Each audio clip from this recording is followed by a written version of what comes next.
बच्चों, कल हमने डी ब्रोगली अवधारणा के बारे में पढ़ा। जाते जाते मैं आपको कुछ चार्ज और इसके बारे में बात भी कर रहा था, गतिज ऊर्जा, स्थितिज ऊर्जा और उनकी डेल्टा काइनेटिक एनर्जी, और उनमें एनर्जी निकालना, फिर उनमें डी ब्रोगली लैम्डा निकालना। बोर मॉडल में भी हमने देखा कि हम डी ब्रोगली लैम्डा कैलकुलेट कर सकते थे। इसने क्वांटाइजेशन प्रिंसिपल एक्सप्लेन किया डी ब्रोगली ने अपनी धारणा। इसी सीक्वेंस में हम ऊर्जा की बात चल रही, तो एक चीज़ जो हमें वैसे कवर तो पहले करनी चाहिए थी, लेकिन आज हम इसे कर रहे हैं, फोटो इलेक्ट्रिक इफेक्ट, क्योंकि इसमें चार्ज वार्ज की गणनाएं ज़्यादा आती है, तो इसलिए हम इसकी बात आज कर रहे हैं। ठीक, फोटो इलेक्ट्रिक इफेक्ट बहुत ही आसान कॉन्सेप्ट है जहाँ तक कि केमिस्ट्री का सवाल है। फिजिक्स में फोटो इलेक्ट्रिक इफेक्ट पर एक पूरा चैप्टर है, पूरा अध्याय आप लोग पढ़ रहे होंगे, तो वहाँ जो चीज़ें पूछी जाती है प्रकाश वैद्युत प्रभाव से, वो अलग हैं और वो थोड़ी सी मुश्किल होती है। हमारे यहाँ केवल एक फार्मूला आएगा और उस फार्मूले पर ही सारे सवाल आएंगे, तो आपको ज़्यादा इधर उधर की बात नहीं सोचनी है प्रकाश वैद्युत प्रभाव में। जितना हम आज यहाँ बात कर रहे हैं उतनी ही बात करेंगे, बाकी इसकी डिटेल कहानी आप कक्षा 12 में फिजिक्स में पढ़ रहे होंगे। तो आइए शुरू करते हैं। प्रकाश वैद्युत प्रभाव। प्रकाश वैद्युत प्रभाव क्या होता है, इसके बारे में कैसे पता लगा, राइट, तो ये हम जानने की कोशिश करते हैं। तो प्रकाश वैद्युत प्रभाव में क्या किया कि लोगों ने एक धातु की सतह पर, धातु की प्लेट ले लो या धातु की सतह ले लो, तो धातु प्लेट या धातु पत्री हमने ले लिया, धातु की सतह पर कुछ फोटोन गिराए। कभी कभी हमने ये देखा कि कुछ धातुओं की प्लेट ऐसी थी जिस पर कुछ एक निश्चित ऊर्जा से ज़्यादा का जब भी फोटोन गिरता था, तो वहाँ हमें वैद्युतिक प्रवाह देखने को, वैद्युतिक प्रभाव देखने को मिल रहे थे। तो हमने क्या किया, एक सेटअप बनाया। सेटअप में ग्लास की ट्यूब, जैसे हमने, आपको याद हो चैप्टर की शुरुआत में पढ़ी थी, डिस्चार्ज ट्यूब, वैसे एक ट्यूब ली कांच की, उसके अंदर एक सेटअप लगाया और एक धातु की प्लेट और एक इधर रिसीवर यानी जिस पर कुछ पड़े तो हमें पता लग जाए कि हाँ इस पर कुछ स्ट्राइक हुआ, उसे हम रिसीवर बोल रहे हैं।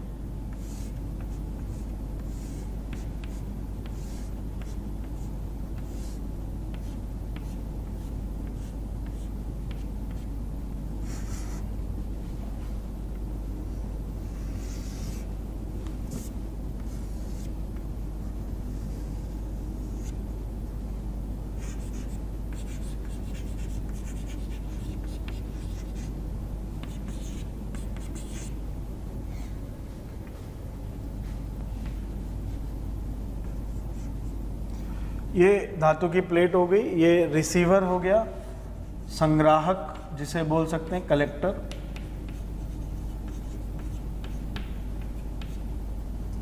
ठीक, ये नेगेटिवली चार्ज प्लेट है और ये पॉजिटिव संग्राहक है। इस तरह की कहानी हुई। अब हमने ये देखा कि कभी कभी जब ये इलेक्ट्रॉन, फोटोन इस पर गिरते हैं तो इस सतह से कुछ इलेक्ट्रॉन उत्सर्जित होते हैं, यहाँ से बाहर निकल कर भागते हैं। इन इलेक्ट्रॉन की जब हम बात कर रहे होंगे, राइट, तो इस प्रभाव को ही प्रकाश वैद्युत प्रभाव, प्रकाश के कारण वैद्युत का संचारण ही क्या है, प्रकाश वैद्युत प्रभाव है।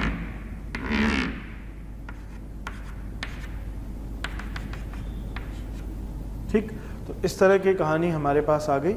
अब जरा ध्यान से देखें हम लोग, प्रकाश वैद्युत प्रभाव क्या है।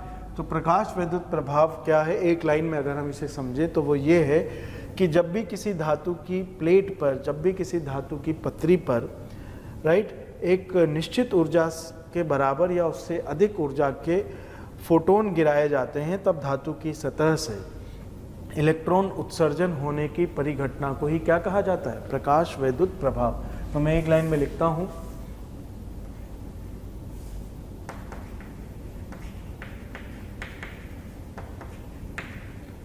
किसी धातु पत्री पर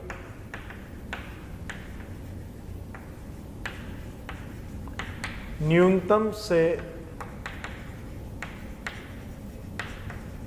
अधिक ऊर्जा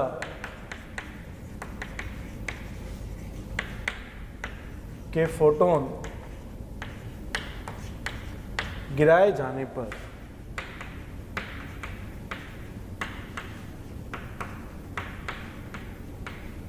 धातु पत्री से इलेक्ट्रॉन उत्सर्जन होने की प्रक्रिया को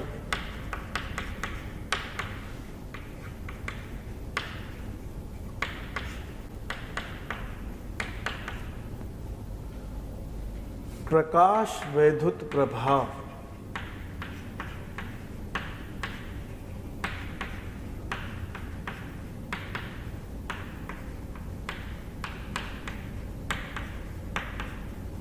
कहा जाता है, राइट। फोटो इलेक्ट्रिक इफेक्ट प्रकाश वैद्युत प्रभाव कहा जाता है तथा उत्सर्जित होने वाले इलेक्ट्रॉन को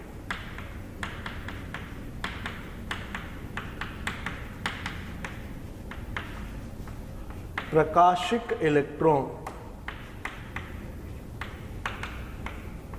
अंग्रेजी में कहेंगे फोटो इलेक्ट्रॉन कहा जाता है। ये तो इसकी परिभाषा हो गई प्रकाश वैद्युत प्रभाव की। अब दूसरी बात करें, कौन से धातु की पत्री पर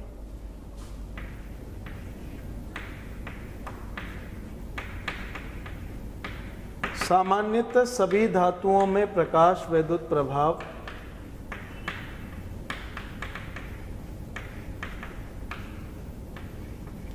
पत्री पर प्रकाश वैद्युत प्रभाव देखा जा सकता है?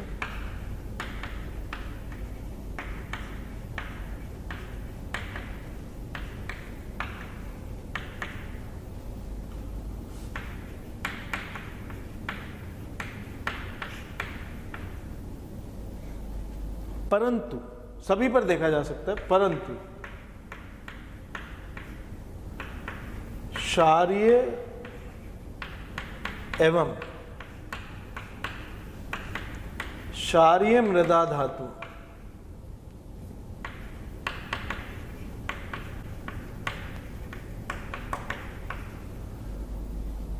पर इसे आसानी से देखा जा सकता है।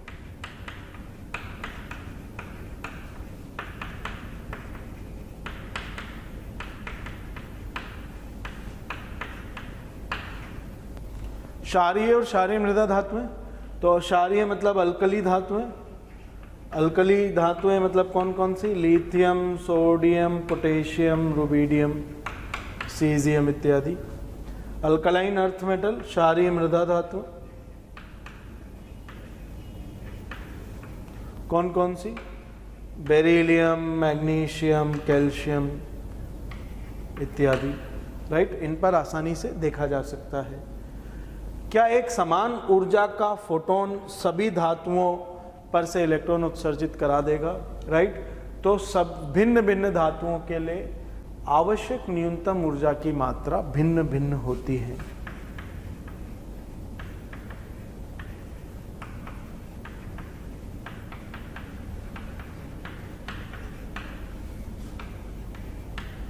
या इसे थोड़ा बड़ा कर लिखें, भिन्न भिन्न धातुओं द्वारा इलेक्ट्रॉन उत्सर्जन के लिए आवश्यक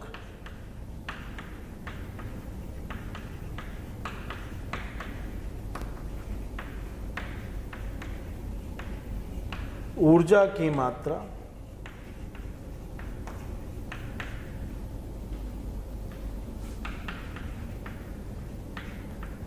भिन्न भिन्न होती है या भिन्न भिन्न पाई गई। अर्थात ये आवश्यक न्यूनतम ऊर्जा की मात्रा, ये आवश्यक न्यूनतम ऊर्जा जो है ये धातु की प्रॉपर्टी है।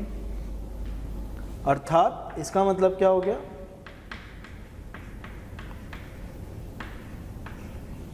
न्यूनतम आवश्यक ऊर्जा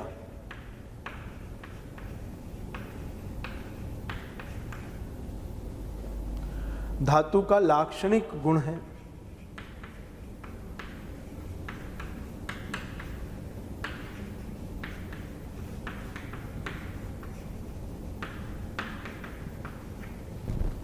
इसलिए इस न्यूनतम आवश्यक ऊर्जा को नाम दिया जाता है धातु का कार्यफलन। इसलिए न्यूनतम आवश्यक ऊर्जा को धातु का कार्यफलन कहा जाता है।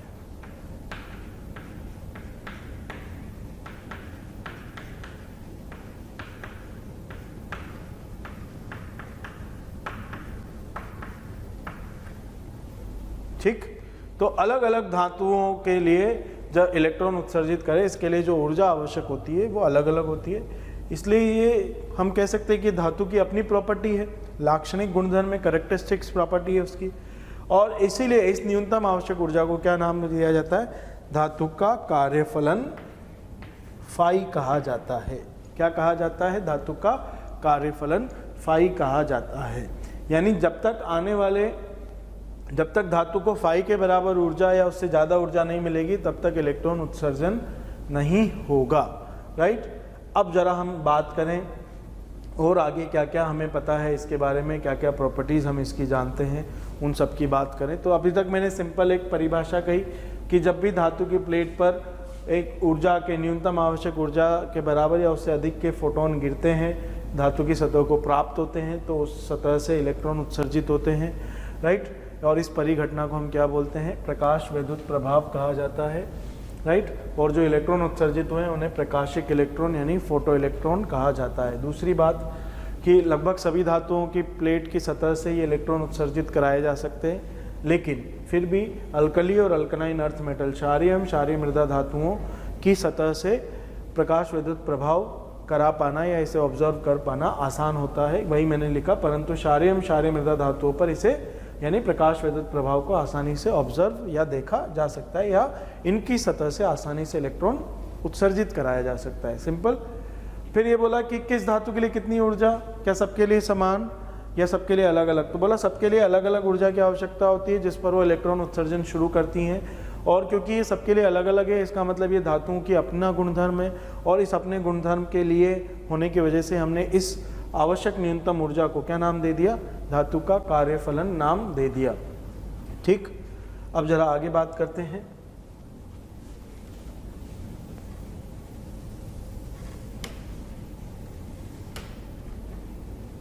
तो बिंदु नंबर 4 क्या है? बिंदु नंबर 4 ये है, राइट। ऐसा प्रेक्षित हुआ कि एक इलेक्ट्रॉन एक ही फोटोन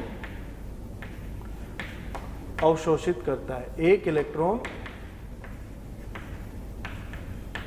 केवल एक ही फोटोन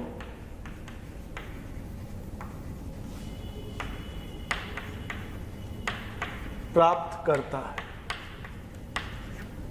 यानी एक इलेक्ट्रॉन हमेशा एक ही फोटोन प्राप्त करता है। ऐसा भी हो सकता है कि कुछ इलेक्ट्रॉनों को फोटोन प्राप्त ना हो, राइट। तो एक इलेक्ट्रॉन केवल एक ही फोटोन प्राप्त करता है। इसका मतलब ये नहीं कि भाई हमें फाई के बराबर ऊर्जा चाहिए, ठीक, तो फाई बटा दो के 2 फोटोन दे दो, नहीं। एक इलेक्ट्रॉन क्या करता है? एक ही फोटोन प्राप्त करता है। अर्थात इसका मतलब क्या हो गया? अर्थात यदि एक फोटोन की ऊर्जा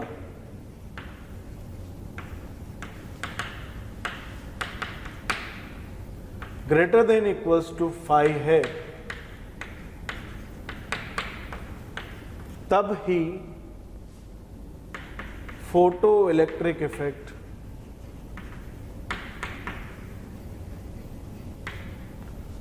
प्रेक्षित हो सकता है।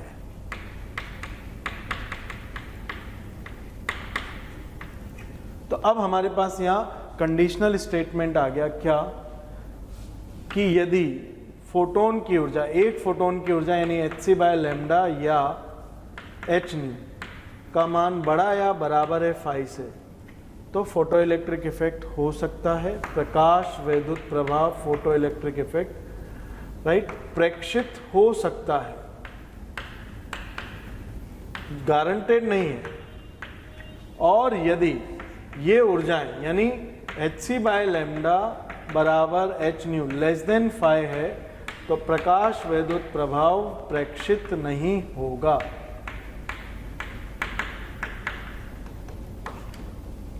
तो कहने का मतलब है कि फोटोन की ऊर्जा धातु के कार्य फलन से ज़्यादा होगी तब ही प्रकाश वैद्युत प्रभाव हो सकता है, राइट।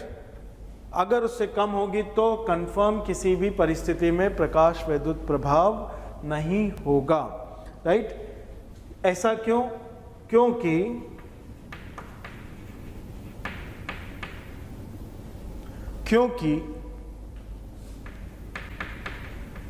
हो सकता है कि इलेक्ट्रॉन द्वारा फोटोन का अवशोषण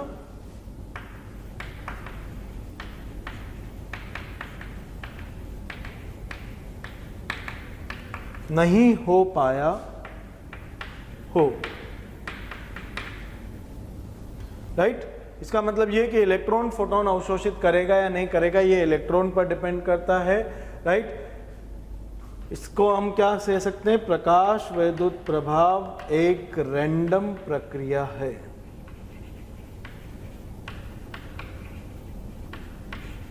या परिघटना है। आपकी आवश्यकता है कि आप जो फोटोन फेंकें, पहली तो एक ही पैकेट में इतनी एनर्जी हो कि वो ऊर्जा एक धातु के कार्यफलन के बराबर या उससे ज़्यादा हो। वो पैकेट में इतनी ऊर्जा हो, इसके बावजूद भी जरूरी नहीं है कि इलेक्ट्रॉन उत्सर्जित होगा, क्योंकि आवश्यक दो बातें आवश्यक है। पहला, आने वाले फोटोन की ऊर्जा फाई से ज़्यादा या बराबर हो। दूसरा, उस फोटोन का इलेक्ट्रॉन द्वारा अवशोषण हो। तो फोटो इलेक्ट्रिक इफेक्ट हो, इसके लिए दो बातें आवश्यक है। पहली ये, और दूसरी इलेक्ट्रॉन द्वारा फोटोन का अवशोषण। दोनों होंगी तभी फोटो इलेक्ट्रिक इफेक्ट होगा। राइट, अगर दोनों में से एक भी नहीं हुई तो फोटो इलेक्ट्रिक इफेक्ट नहीं होगा। यानी दोनों ही आवश्यक शर्तें हैं फोटो इलेक्ट्रिक इफेक्ट होने के लिए। राइट, तो मैं कह देता हूँ कि भैया ये जो है ये h न्यू या hc/λ का फोटोन आया, इसका वर्क फंक्शन फाई है, इलेक्ट्रॉन बाहर निकलेगा। अगर ज़्यादा का हुआ तो बची हुई ऊर्जा कहाँ गई, और अगर बराबर का हुआ तो क्या हुआ, ये सारी बातें अब हम लोग कर रहे होंगे। राइट, तो जब हम इन बातों की बात करेंगे तो आइए इन पर ज़रा डिटेल में बात करते हैं। तो इन पर जब डिटेल में बात हम लोग कर रहे होंगे तो हम ये कहेंगे, यदि तो फोटो इलेक्ट्रिक इफेक्ट के लिए आवश्यक शर्तें क्या क्या शर्त है। सबसे पहले फोटोन की ऊर्जा यानी hc/λ या h न्यू बड़ी या बराबर होनी चाहिए फाई से। दूसरा, इलेक्ट्रॉन द्वारा फोटोन का अवशोषण।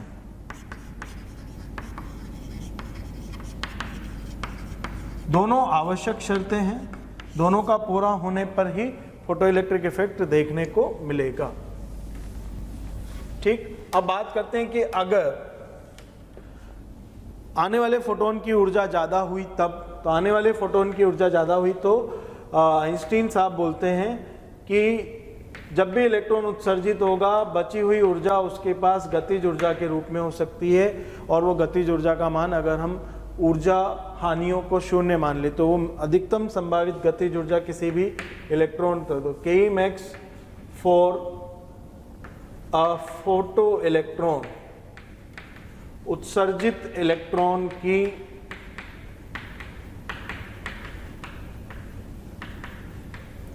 के लिए काइनेटिक एनर्जी का अधिकतम संभावित मान,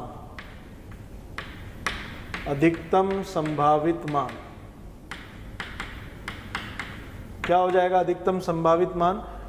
राइट, तो अधिकतम संभावित मान हो जाएगा कितनी ऊर्जा मिली माइनस कितनी खर्च हुई। तो हमारे पास एक समीकरण आ गई कि के मैक्स बराबर मैक्सिमम पॉसिबल, राइट, गतिज ऊर्जा का अधिकतम संभावित मान बराबर क्या आ गई, hc/λ माइनस 5, या आप लिख सकते हैं h न्यू माइनस 5। तो यानी जब फोटोन आएगा तो वो पूरा अवशोषण करेगा ऊर्जा हानियों को नगण्य मानते हुए। ये क्या लिखा हमने, ऊर्जा हानियों को नगण्य मानते हुए हमने ये लिखा। तो ऊर्जा हानियों को हमने मान लिया कि 0 है। राइट, तो आने मिली हुई ऊर्जा माइनस खर्च हो गई ऊर्जा बराबर इतनी गतिज ऊर्जा के इतने अधिकतम मान से इलेक्ट्रॉन बाहर आ सकता है। तो अगर दोनों शर्तें पूरी हो रही हैं तो इतनी गतिज ऊर्जा से इलेक्ट्रॉन बाहर आ सकता है। दोनों में से एक भी मिसिंग है तो कभी भी इलेक्ट्रॉन का उत्सर्जन नहीं होगा। ठीक, और ये इक्वेशन क्या मानकर लिखा हुआ है, एनर्जी लॉसेस को 0 मानकर लिखा हुआ है। आइंस्टाइन ने इसे एक्सप्लेन किया। ठीक, इसके लिए उसे नोबेल भी मिला। ठीक, तो ये कहानी है हमारे पास। अब यहाँ पर तो हमें मिल गए कि भाई अगर आना है तो इतना से आ सकता है, राइट। अब हमारे पास 2-3 फॉर्मूले और हैं जिनकी हम बात करें। एक है हमारे पास देहली आवृत्ति,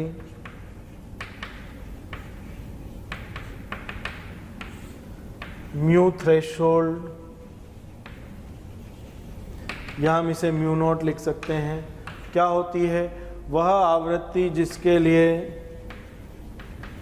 थैंक यू बच्चों, आप सब लोग हमारे वीडियोस देख रहे हैं। आप अगर इन वीडियोस के थ्रू एनरोलमेंट चाहते हैं तो डिस्क्रिप्शन में दिए हुए लिंक पर क्लिक करके अपना एनरोलमेंट सुनिश्चित कर सकते हैं। बहुत सारे बच्चे ऐसे भी हैं जिन्हें वीडियोस के साथ साथ डाउट सॉल्विंग और मॉड्यूल वगैरह भी रिक्वायरमेंट होते हैं, तो वो आप अपने प्रीमियम कोर्स को ज्वाइन करके, जो कि डिस्क्रिप्शन में दिया हुआ है, उसको ज्वाइन करके वहाँ एनरोलमेंट करके पा सकते हैं।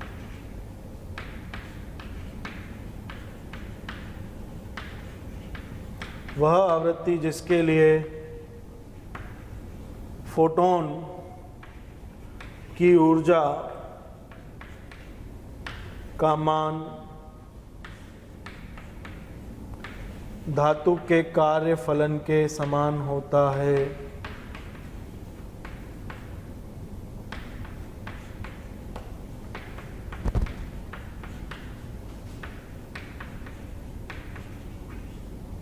धातु का कार्यफलन अर्थात फाई। एक परिभाषा और लिखी जा सकती है, क्या? वह न्यूनतम आवृत्ति जिस पर फोटोन की ऊर्जा किसके बराबर हो? धातु के कार्यफलन के बराबर। तो हम क्या लिखेंगे यहाँ पर? एच न्यू नोट बराबर फाई। तो यहाँ से म्यू नोट बराबर क्या आ गया? Phi upon H. उसी तरह देहली तरंग दैर्ध्य, तो देहली तरंग दैर्ध्य क्या हो जाएगी? तो देहली तरंग दैर्ध्य देहली आवृत्ति के समान तरंग दैर्ध्य का मान, या देहली आवृत्ति के समकक्ष तरंग दैर्ध्य का मान क्या हो जाएगा? देहलीय तरंग दैर्ध्य लैम्डा थ्रेशोल्ड। तो आप इसे ऐसे भी लिख सकते हैं, H C by lambda naught. Lambda naught क्या हो गया? देहली तरंग दैर्ध्य। तो इस तरह से हम लोग लिख सकते हैं। और जब ये लिखेंगे तो इक्वेशन बदल जाता है। क्या हो जाएगा ये इक्वेशन? इधर लिख रहा हूँ, तो ये हो जाएगा H C by lambda minus H C by lambda naught, या क्या हो जाएगा? H nu minus H nu naught. इस तरह से ये हमारे पास कहानी आ जाएगी। तो ये प्रकाश वैद्युत प्रभाव की सिंपल कहानी होगी। तो हमारे पास केवल एक इक्वेशन है, मैंने आपको कहा, और एक ये शर्त है कि दोनों शर्तें आवश्यक हैं तभी हो सकता है। ये होगा तो इलेक्ट्रॉन इतनी अधिकतम संभावित गतिज ऊर्जा से बाहर आ जाएगा। फिर आपके मन में एक सवाल आया, सर अगर ऊर्जा बराबर हुई, फोटोन का अवशोषण भी हुआ, तो इलेक्ट्रॉन बाहर आएगा, लेकिन वो यहाँ पहुँचेगा ही नहीं, तो हमें कैसे पता लगेगा? तो देखो भाई लोगों, आप समझदार बच्चे हैं, ये माइनस है, ये पॉजिटिव है। इलेक्ट्रॉन अगर यहाँ गतिज ऊर्जा बराबर 0 से भी बाहर निकला तो ये पॉजिटिव की तरफ अपने आप खिंचा चला जाएगा, राइट। तो इस तरह की बात इसमें होगी। तो ये हमने विभव लगाया ही इसीलिए है ताकि 0 गतिज ऊर्जा से उत्सर्जित होने वाला इलेक्ट्रॉन भी कहाँ पहुँच जाए? संग्राहक पर पहुँच जाए। ये पोलैरिटी हमने अप्लाई इसीलिए की है। आपको ध्यान हो तो मैंने यहाँ बैटरी भी लगा रखी थी। तो इस तरह की कहानी हमारे पास हो गई प्रकाश वैद्युत प्रभाव की। प्रकाश वैद्युत प्रभाव की जब ये कहानी हमें मिली तो हमारे पास काम की इक्वेशन ये एक है सबसे बड़ी, और ये एक थ्योरेटिकल इन्फॉर्मेशन है। इन दोनों पर ही रसायन शास्त्र केमिस्ट्री में सवाल बनेगा, राइट। बाकी इसके और कई टिपिकल सवाल आपको केवल और केवल फिजिक्स में देखने को मिलेंगे। तो आइए एक बार देख लीजिए, समझ लीजिए, फिर हम इसके सवाल की प्रैक्टिस करते हैं। सवाल की प्रैक्टिस करने से पहले मैं एक चीज़ और आपको बता दूं, फाई अधिकांशतः किसमें दिया जाएगा आपको? इलेक्ट्रॉन वोल्ट में। तो आपकी कोशिश रहनी चाहिए कि एचसी भी हम किस में कैलकुलेट कर लें? Electron volt.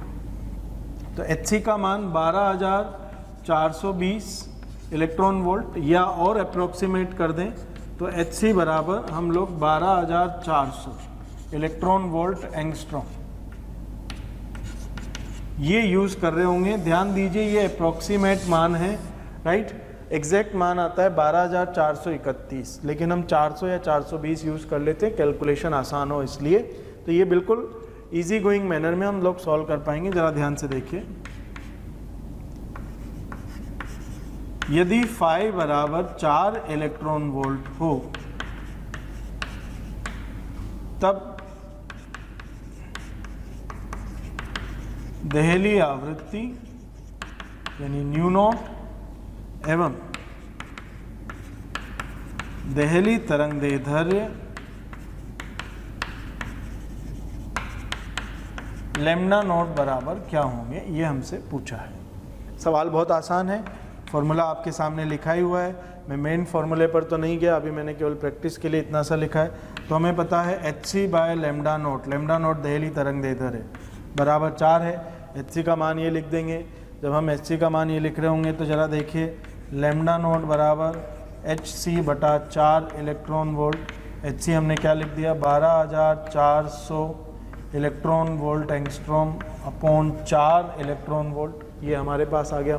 जब हमारे पास ये आ गया तो हमने लैम्डा नॉट सॉल्व कर लिया। लैम्डा नॉट कितना आ गया, 3100 एंगस्ट्रॉम,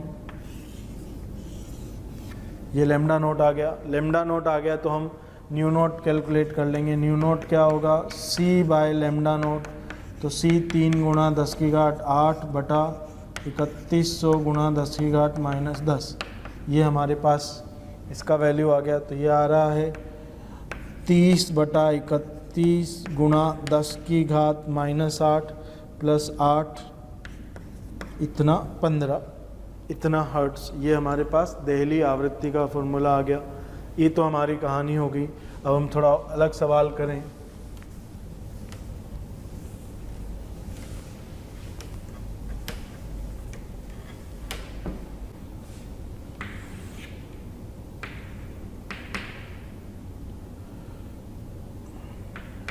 के मैक्स बराबर क्या होगा यदि लैम्डा बराबर 400 नैनोमीटर है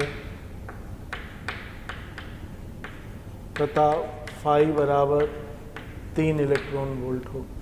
के मैक्स बताना है, लैम्डा और फाई हमें दिया हुआ है। फॉर्मूला हमारे पास है, होपफुली हम सब लोगों को याद है। क्या है फॉर्मूला, तो फॉर्मूला है मैक्सिमम पॉसिबल, अधिकतम संभावित गतिज ऊर्जा बराबर आने वाले फोटोन की ऊर्जा -5।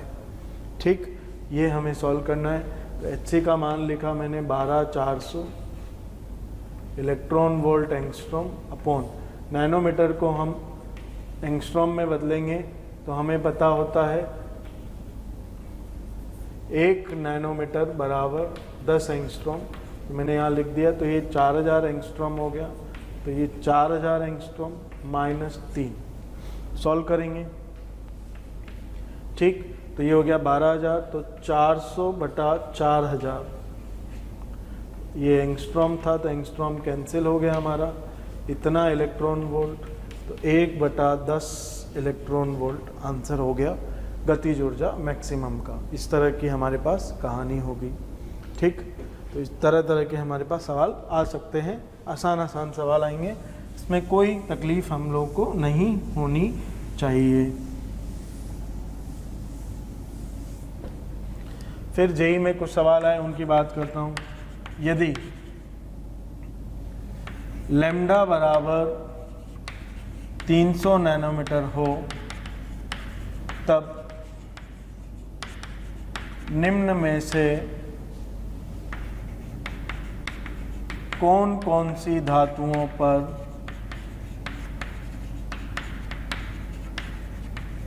कौन कौन सी धातुओं के लिए प्रकाश विद्युत प्रभाव प्रेक्षित हो सकेगा।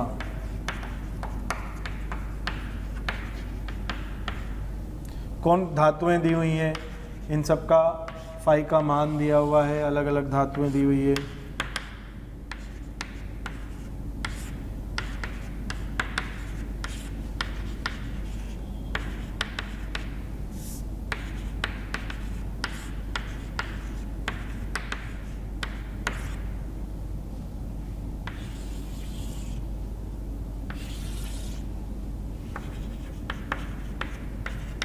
ये जेई में आया हुआ जैसा ही सवाल है, सिमिलर, राइट। हमें इलेक्ट्रॉन वोल्ट में हमने ये वैल्यूज़ दी हुई हैं। सिंपल कैलकुलेट करना है, हमें ऊर्जा कैलकुलेट कर लेते हैं। यहाँ से आने वाले फोटोन की ऊर्जा तो फाई से कंपेयर कर लेंगे। तो hc by lambda, hc 12400 electron volt angstrom, nanometre को एंगस्ट्रॉम में बदला तो 3000 एंगस्ट्रॉम। सॉल्व कर लेंगे, angstrom angstrom cancel, 2 zero cancel, तो 124/30 इस तरह के हमारे पास वैल्यू आ गई। सो यह आ रही है हमारे पास 4, ठीक। और इसकी बात करें हम लोग तो 4.133 इलेक्ट्रॉन वोल्ट इतना वैल्यू आ रहा है। अब जरा कंपेयर करो किसकी कम है, तो इसकी कम है, इसकी कम है, इसकी कम है, इसकी कम है, सबकी कम है। यानी जितनी भी धातुएं मैंने लिखी है सबके लिए प्रकाश विद्युत प्रभाव प्रेक्षित हो सकेगा, प्रोवाइडेड कि इलेक्ट्रॉन फोटोन को अवशोषित करे, क्योंकि हमारे आने वाले फोटोन की ऊर्जा इन सबके फाई से ज़्यादा है। इसलिए तो के मैक्स कैलकुलेट करो, तो मैंने बात करी के मैक्स किसकी, मान लीजिए मैं सोडियम की सबसे पहले बात करना चाहता हूँ, तो कितनी ऊर्जा है 4.13 माइनस फाई कितना है 2.1, तो कितना हो गया 2.03 इलेक्ट्रॉन वोल्ट। के मैक्स मान लीजिए मैं सिल्वर की बात करना चाहता हूँ, तो 4.13 माइनस 3.5, ये 3 है, तो 3.5 की अगर हम बात करें तो ये हो गया, एलसीएम इधर ले लिया तो इधर तो 0 हो गया, 0.113 और 50, तो ये हो गया 0.63 इलेक्ट्रॉन वोल्ट। सिमिलरली आप किसी का भी के मैक्स कैलकुलेट कर सकते हैं और बता सकते हैं किसके लिए फोटो इलेक्ट्रिक इफेक्ट होगा और किसके लिए फोटो इलेक्ट्रिक इफेक्ट ऑब्जर्व नहीं होगा। तो इस तरह के आपके पास सिंपल सवाल आते हैं।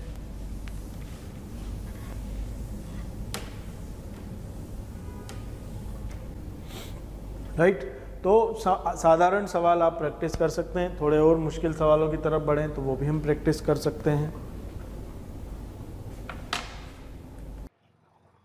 बच्चों, प्रकाश विद्युत प्रभाव के बाद अब हम लोग बात कर रहे हैं प्रकाश विद्युत प्रभाव के एग्जाम्पल के बाद और ये सब पढ़ने के बाद हाइजेनबर्ग के अनिश्चितता सिद्धांत की। राइट, तो हेडिंग डाल लीजिए हाइजेनबर्ग का अनिश्चितता सिद्धांत।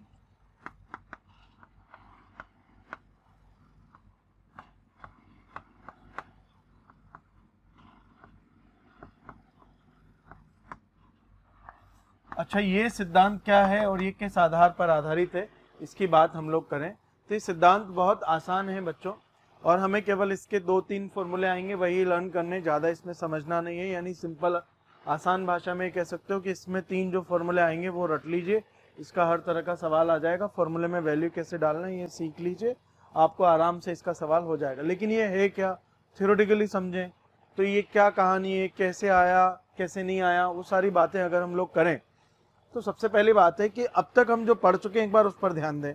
सबसे पहले हमने बोर डिटेल में जब बात करनी शुरू करी तो बोर मॉडल के बारे में बात की, फिर बोर मॉडल के बाद हमारे पास आया डी ब्रोगली, और डी ब्रोगली ने इलेक्ट्रॉन में वेव नेचर भी एस्टेब्लिश कर दिया। जब इलेक्ट्रॉन में वेव नेचर की भी बात आ गई तो इसका मतलब है कि इलेक्ट्रॉन वेव भी होता है। अब जब इलेक्ट्रॉन वेव भी होता है तो हमारे पास ये कहानी आ गई कि जो वेव है उसके एग्जैक्ट पोजीशन हम कैसे डिटरमाइन करेंगे, और जब ये पोजीशन डिटरमाइन नहीं कर सकते तो हाइजेनबर्ग ने कहा कि एक जो वेव नेचर और पार्टिकल नेचर दोनों दर्शाता है उसके लिए कि थ्योरेटिकली स्थिति और गति दोनों का एक साथ ज्ञात करना और पूरी तरह सही ज्ञात करना संभव नहीं है। तो उसने अपने सिद्धांत में ये कहा कि ऐसे सूक्ष्मदर्शी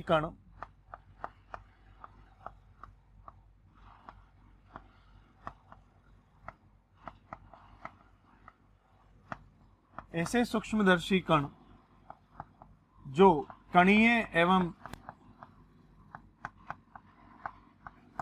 तरंगीय दोनों प्रकृति दर्शाते हैं,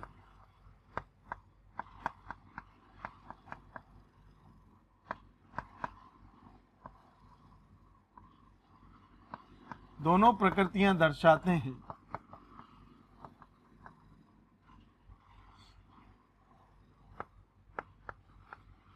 कि स्थिति एवं संवेग का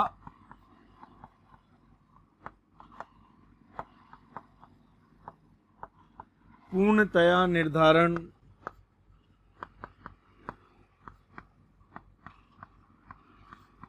करना संभव नहीं है, अर्थात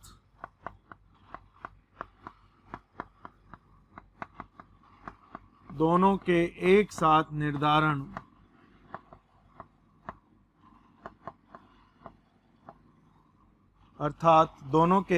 निर्धारण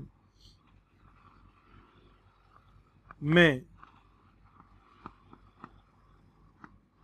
कुछ त्रुटि प्राप्त होती है। त्रुटि या आप उसे क्या कहेंगे, अनिश्चितता प्राप्त होती है। राइट। अब इसने ये बात तो कह दी कि क्योंकि उसमें दोनों प्रकृतियां तरंगीय और कणीय, इसलिए उसमें अनिश्चितता। कितनी अनिश्चितता? तो सिद्धांत के अनुसार उसने कहा कि यदि डेल्टा एक्स जो है स्थिति निर्धारण में अनिश्चितता है, स्थिति निर्धारण में अनिश्चितता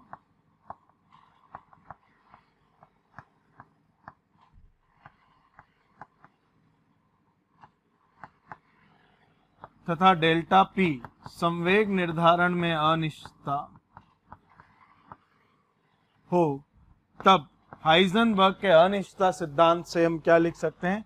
हम लिख सकते हैं कि दोनों की अनिश्चितताओं का जो गुणा है वो हमेशा बड़ा या बराबर होगा h यानी प्लांक्स कांस्टेंट अपॉन 4 पाई, पाई आप जानते ही हैं h अपॉन 4 पाई से हमेशा बड़ा या बराबर होगा। अब देखो बच्चों, जब हम ये बोलते हैं तो हमेशा हर साल बच्चों के दिमाग में सवाल आते हैं कि ये कहाँ से आया, क्यों आया, कुछ अता पता है नहीं। तो बच्चों आपको ये अता पता इसलिए नहीं लगेगा क्योंकि अभी हम पूरी डिटेल्ड कहानी नहीं जानते तरंगीय प्रकृति की।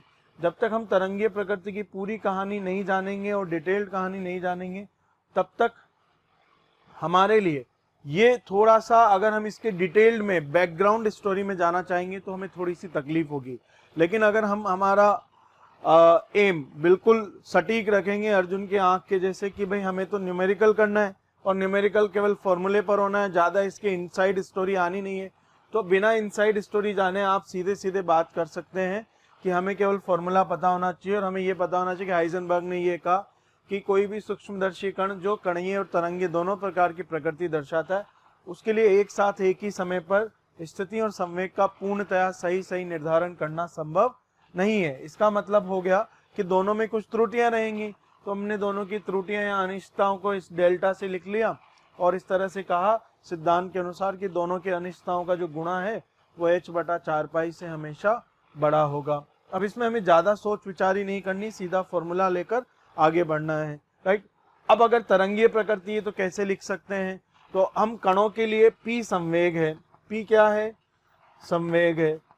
ठीक। अब संवेग कण के लिए हम लिख सकते हैं द्रव्यमान गुणा गति, और डी ब्रोगली से बात करें तो संवेग तरंग के लिए हम क्या लिख सकते हैं? तो तरंग के लिए हम लिखते हैं संवेग बराबर, और तरंग के लिए लिखेंगे संवेग बराबर h/λ।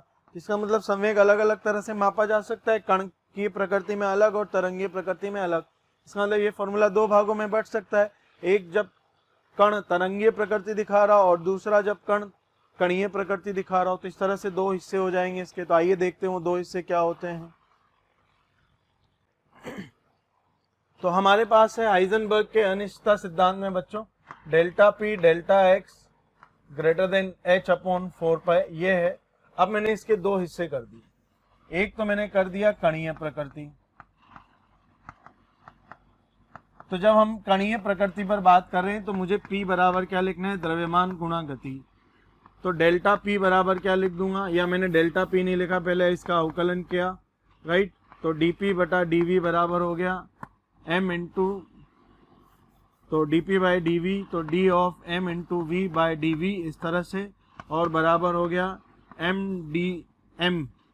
तो dP/dV बराबर m, या हम लिख सकते हैं dP बराबर m/dV, या लिख सकते हैं डेल्टा P बराबर m/δV।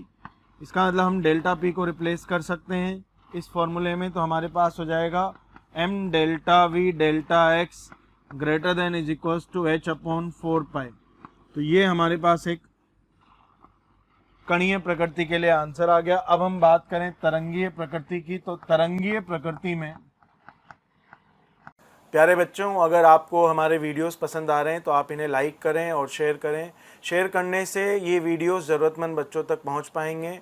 और अंत में मैं ये कहना चाहता हूं कि आप अगर इसी तरह से लाइक और शेयर करते रहे, राइट, तो हमारी मोशन की पूरी टीम मोटिवेटेड रहेगी ताकि हम और बेहतर से बेहतर वीडियोस और कंटेंट आप लोगों तक पहुंचा सकें। क्या होगा इसकी बात हम लोग करें तो तरंगीय प्रकृति में हम P बराबर लिखते हैं h by lambda, dp by D lambda अगर लिखेंगे हम लोग तो ये हो जाएगा minus h by lambda square, right. इसका मतलब डेल्टा P बराबर minus h upon lambda square into delta lambda. Sign को भूल जाएंगे क्योंकि अनिश्चितता प्लस और माइनस दोनों होती है, तो हम लिख देंगे डेल्टा P बराबर h by lambda square into delta lambda. ये डेल्टा P हो गया। अब जब ये डेल्टा P की वैल्यू हम उधर रख देंगे तो ये हो जाएगा h by lambda square delta lambda, ये delta P into delta x greater than h upon 4 pi. तो ये हमारे पास तरंगीय प्रकृति का फॉर्मूला क्या आ गया, delta lambda delta x greater than is equals to lambda square upon 4 pi. h cancel हो गया। और ध्यान दीजिए ये जो लैम्डा है ये कौन सा लैम्डा है, डी ब्रोगली तरंग दैर्ध्य है। ये हमारे पास कौन सी है, डी ब्रोगली तरंग दैर्ध्य। तो अगर कणीय प्रकृति है तो मास द्रव्यमान गुणा गति में अनिश्चितता गुणा स्थिति में अनिश्चितता greater than h upon 4 pi. और अगर तरंगीय प्रकृति है तो डी ब्रोगली तरंग दैर्ध्य में अनिश्चितता स्थिति में अनिश्चितता greater than equals to lambda square, यानी डी ब्रोगली लैम्डा का स्क्वायर अपॉन 4 पाई। तो इस तरह के दोनों फॉर्मूले या फिर ये मूल फॉर्मूला हमें याद रखना है, राइट, और ज़्यादा इसमें हमें फफूंद नहीं मचानी है।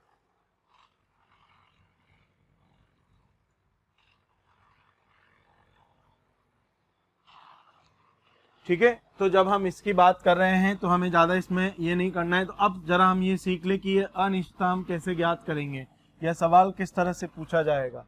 तो सबसे पहले अनिश्चितता ज्ञात करना कैसे ज्ञात करेंगे। मान लीजिए मैंने कहा एक कण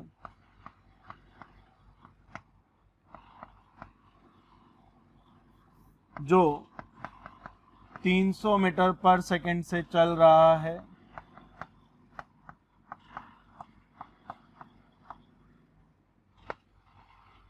की गति 10⁻³ की अनिश्चितता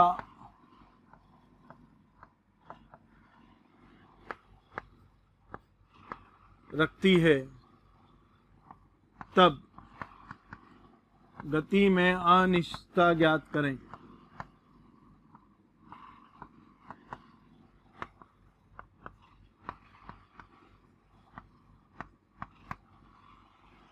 क्या बोल रहे हैं कि 300 गति क्या है उसकी, अगर हम इसके सॉल्यूशन पर विचार करें तो उसकी गति क्या है 300 मीटर पर सेकंड, ठीक। अच्छा, अनिश्चितता कितनी है 10⁻³ तो डेल्टा V क्या हो जाएगा, V का 10⁻³ ठीक। तो ये हो जाएगा डेल्टा V बराबर 300 का 10⁻³ ये कितना हो गया 003 मीटर पर सेकंड। ये इसकी गति में अनिश्चितता आ गई, राइट। इस तरह से लिखा जा सकता है। एक तरीका और है जिस तरह से हम ये चीजें लिखते हैं, जरा देखिए उसके बारे में कैसे। एक तो ये है कि हमने इस तरह से दिया, दूसरा ये है कण की गति 99.998%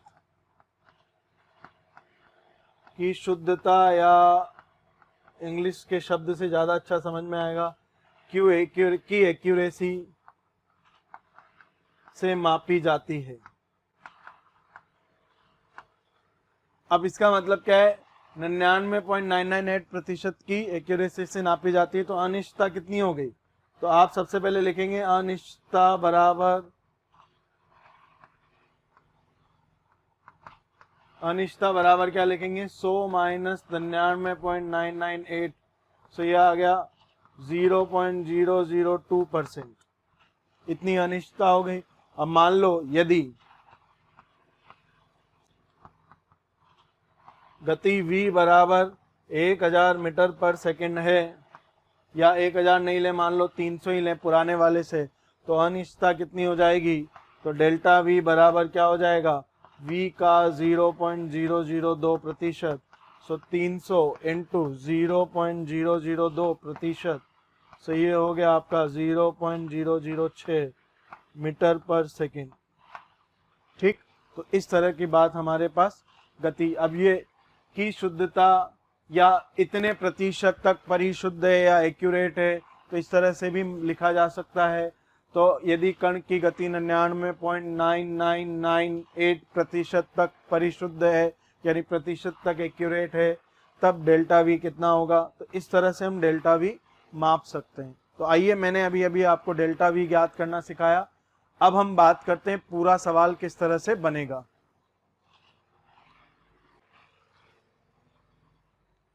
जब हम पूरे सवाल की बात करेंगे तो कुछ इस तरह से लिखेंगे। एक इलेक्ट्रॉन की स्थिति में अनिश्चितता ज्ञात कीजिए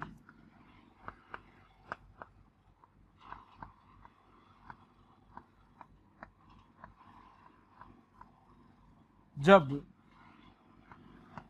इलेक्ट्रॉन v बराबर 300 मीटर पर सेकेंड से गतिमान हो तथा गति का मान 99.9997% तक एक्यूरेट हो। एक्यूरेट यानी परिशुद्ध हो।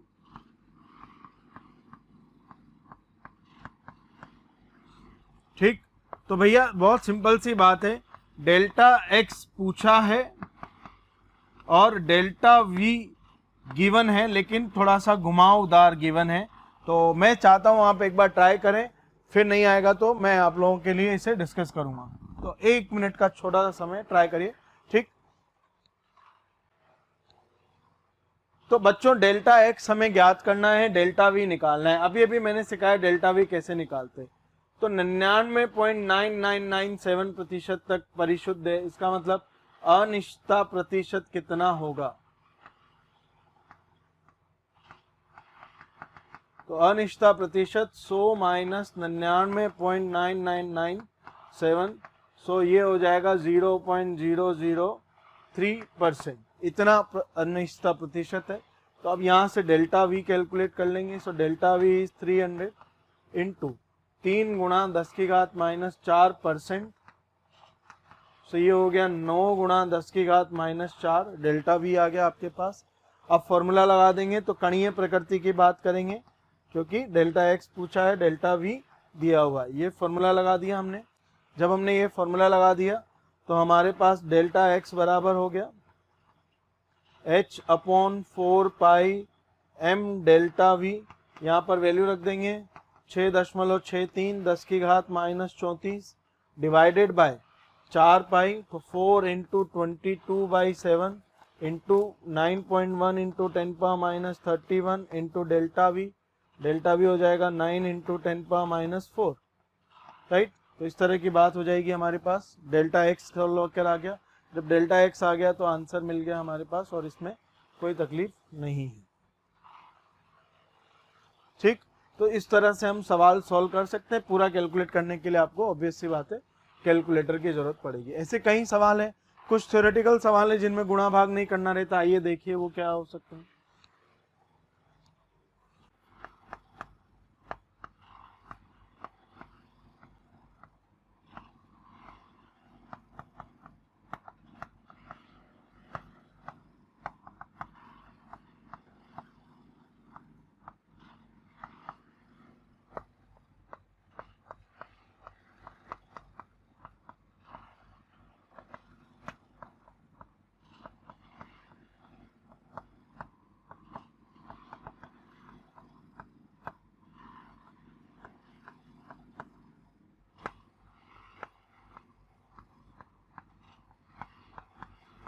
सिंपल सवाल है, मैंने कहा कि स्थिति और गति में अनिश्चितता समान है, तो उसके संवेग में अनिश्चितता क्या होगी? आप फिर थोड़ा सोच समझ कर ट्राई कर सकते हैं, सवाल बहुत आसान है।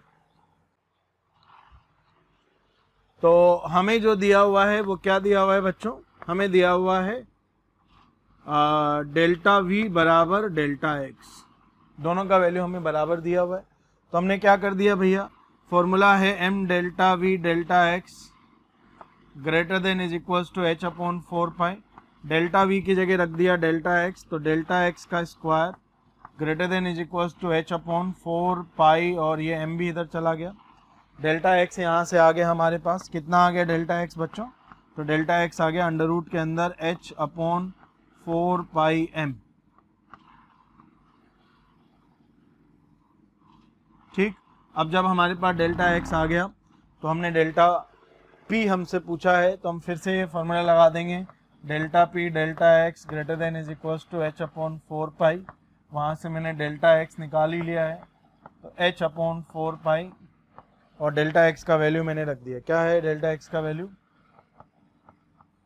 अंडर रूट के अंदर एच अपॉन 4 पाई एम।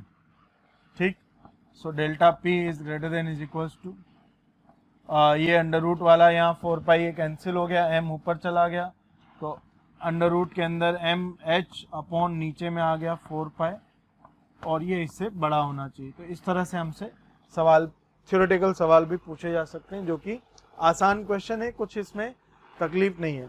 अब जब अगर आपने ध्यान दिया हो तो अब तक मैंने जो सवाल लिए उसमें हमेशा कणीय प्रकृति पर बात कर रहा था मैं, तरंगी प्रकृति का मैंने अभी एक भी उदाहरण नहीं लिया। तो आइए एक तरंगी प्रकृति का उदाहरण लेते हैं। मैं पहले न्यूमेरिकल दे रहा हूँ आसान, बाकी फिर बाद में करेंगे। तो मैंने सिंपल सिंबलिक फॉर्म में लिखा, डेल्टा लेमडा है 2 पिकोमीटर और डी ब्रोगली लेमडा का मान है 2000 एंगस्ट्रॉम। ठीक, आपको डेल्टा एक्स बताना है। सिंपल सवाल है, अगर आपने फॉर्मूला लिखा है नोटबुक में अभी अभी और फॉर्मूला याद है तो आप आराम से इसे डायरेक्ट कर सकते हैं, केवल फॉर्मूला एप्लीकेशन है। ट्राई करिए, नहीं तो फिर हम डिस्कस करेंगे। तो बच्चे लोग, बहुत आसान सवाल है। क्या सवाल है जरा ध्यान से देखना। ठीक, तो सवाल यह है कि इस तरह की कहानी होगी हमारे पास, डेल्टा लेमडा ये, तो हमें फॉर्मूला पता है delta lambda delta X greater than is equal to lambda square upon 4 pi. Value लग दो, तो वैल्यू जैसे रखा 2 पिकोमीटर, तो पिकोमीटर होता है 10⁻12, तो ये 2 गुणा 10 की घात -12 मीटर। डेल्टा एक्स हमें सॉल्व करना है, greater than is equal to lambda square, तो 2000 एंगस्ट्रॉम, आप इसे लिख सकते हैं 2000 इंटू 10 की घात -10 मीटर। तो अगर आप चाहें तो इसे लिख सकते हैं 2 गुणा 10 की घात -7 और इसका स्क्वायर अपॉन 4 पाई। ये पाई का वैल्यू रख दिया। डेल्टा एक्स सॉल्व करना है, आसान हो गया। तो delta X greater than is equal to इसका स्क्वायर किया, तो 4 into 10⁻14 into 7 upon 4 into 22 into 2 into 10⁻12। इस तरह से हमने सॉल्व कर दिया। 4 से 4 कैंसिल, और इस तरह से वैल्यूज मैनेज कराकर हमारा फाइनल आंसर आ गया। So this is 7/44 into 10⁻²। आप इसे और सॉल्व करेंगे तो इतना मीटर आ रहा है, सेंटीमीटर में लिख सकते हैं या किसी भी और यूनिट में सॉल्व कर सकते हैं। तो इस तरह के हमारे पास सवाल होते हैं। और अब अगर आप अच्छे से बात करें तो इसमें भी थोड़ा बहुत अगर आप चाहें तो चीज़ें घुमा सकते हैं, जैसे कैसे, D Broglie lambda of an electron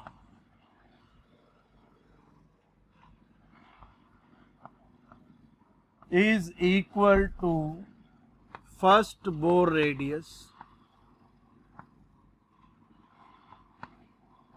ठीक, सॉरी मैंने इंग्लिश में लिख दिया है। एक इलेक्ट्रॉन का D Broglie lambda first bore radius यानी R0 0.529 के बराबर, इतने एंगस्ट्रॉम के बराबर है, जो कि 10 की घात -3% तक अनिश्चित है। अर्थात उसमें 10 की घात -3% की अनिश्चितता है। ठीक, तब स्थिति में अनिश्चितता ज्ञात करिए।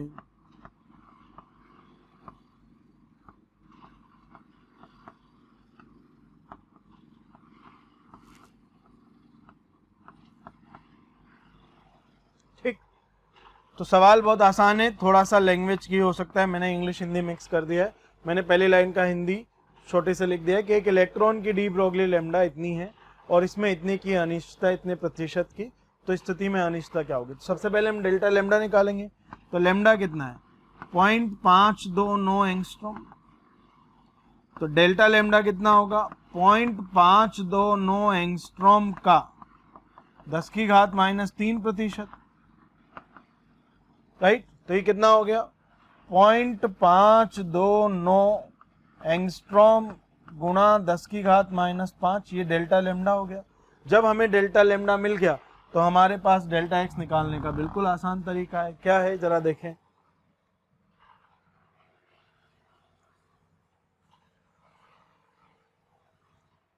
तो सिंपल तरीका क्या है डेल्टा एक्स निकालने का, तो delta X into delta lambda greater than lambda square upon 4 पाई। लैम्डा हमें पता है, डेल्टा लैम्डा हमने सॉल्व कर लिया, डेल्टा एक्स निकालना है। तो delta X into delta lambda 0.529 angstrom into 10⁻⁵ greater than is equal to lambda square. तो 0.529 एंगस्ट्रॉम का स्क्वायर अपॉन 4 पाई। 0.529 एंगस्ट्रॉम का स्क्वायर इससे पूरे से कैंसिल हो गया।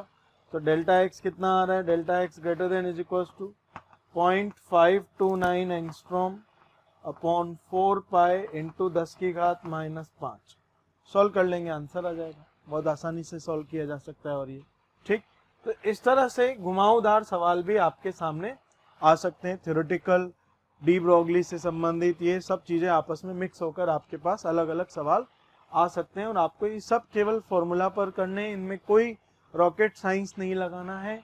These all are based on the formula. और इससे जो मैंने दो डिराइव फॉर्मूले किए थे, m delta v delta s greater than is equal to h upon 4 pi, और उसी तरह से delta lambda delta x greater than equal to lambda square upon 4 pi. इस तरह के सिंपल क्वेश्चन हम लोग ट्राई कर सकते हैं। और एक दो एग्जांपल लेते हैं। अच्छा, कभी कभी लोग इसमें थोड़ी फिजिक्स भी घुसा देते हैं कणीय प्रकृति के केस में, और वो किस तरह से घुसा देते हैं, ये थोड़ा हाई फंडा है, लेकिन मैं एक बार लिख देता हूं। जैसे कणीय प्रकृति में हमारे पास फॉर्मूला है ये, ठीक। अब अगर हम ध्यान दें तो हमारे पास फोर्स बराबर होता है द्रव्यमान गुणा त्वरण, ठीक, और फोर्स इनटू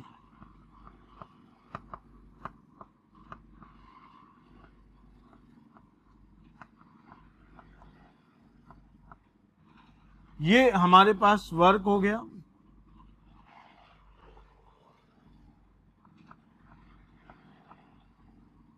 इस तरह की हमारे पास अलग अलग कहानी आ गई।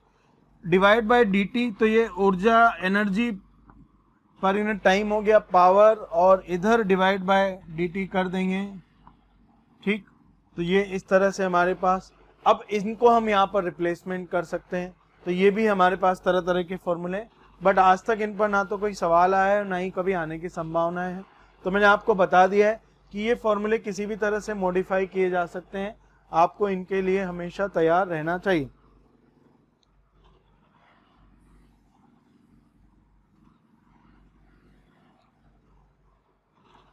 ठीक, तो इस तरह के हमारे पास कहानी है। आइए एक सवाल और लिखते हैं।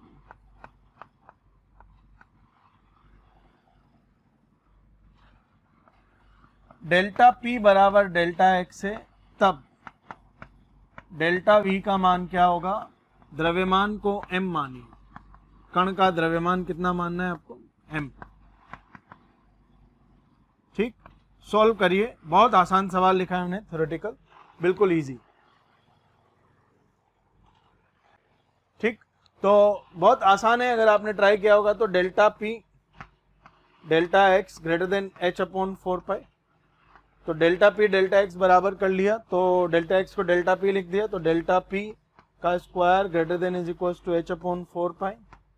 This gives us delta P बराबर या greater than is equal to h upon 4 pi under root, और डेल्टा P को क्या लिख सकते हैं, m delta V greater than is equal to h upon 4 का अंडर रूट, और सिमिलरली डेल्टा वी आ गया यहाँ से, तो डेल्टा वी क्या आ गया, greater than is equals to 1/m under root of h upon 4 ठीक। तो इस तरह से हमारे पास कहानी आती है और हम यहाँ पर ये अलग अलग चीज़ें सॉल्व कर सकते हैं। ठीक, जैसे मैं बात कर रहा था तो आपको पता है एक्सेलरेशन क्या होता है, एक्सेलरेशन होता है dv/dt। तो dv/dt अगर यहाँ लिख दिया तो ये एक्सेलरेशन हो गया। ठीक, तो बाई dt करते हैं ये तो df हो जाएगा। तो हम अगर लिखें मास बराबर m इंटू dv/dt, ठीक, तो ये हो जाएगा df बराबर m इंटू एक्सेलरेशन। तो m into dv/dt is df और df इंटू ds, इस तरह के चाहे तो कन्वर्जन कर सकते हैं। तो ये हो गया हमारे पास।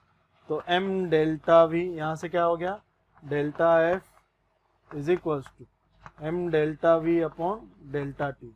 तो m delta v delta x greater than is equals to h upon 4 अब delta v upon delta t,